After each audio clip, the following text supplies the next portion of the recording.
Before the opening bell, U.S. indices, they closed higher, lifted by shares in healthcare, equipment and services, pharmaceuticals, biotech and life sciences, and software and services sectors. The Federal Reserve holding interest rates at 2.25% to 2.5% unchanged, though stating that uncertainties on the outlook have increased and will act as appropriate. Also, the central bank's economic projections showed that there were 8 out of 17 members forecasting lower rates by the end of 2019.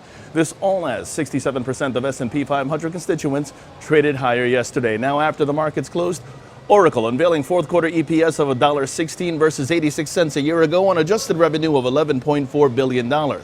Turning overseas, Asian markets higher today. The Nikkei up 0.6%, the Hang Seng up 1.25%. China CSI 300 rising more than 3%. South Korea's Kospi up 0.31%.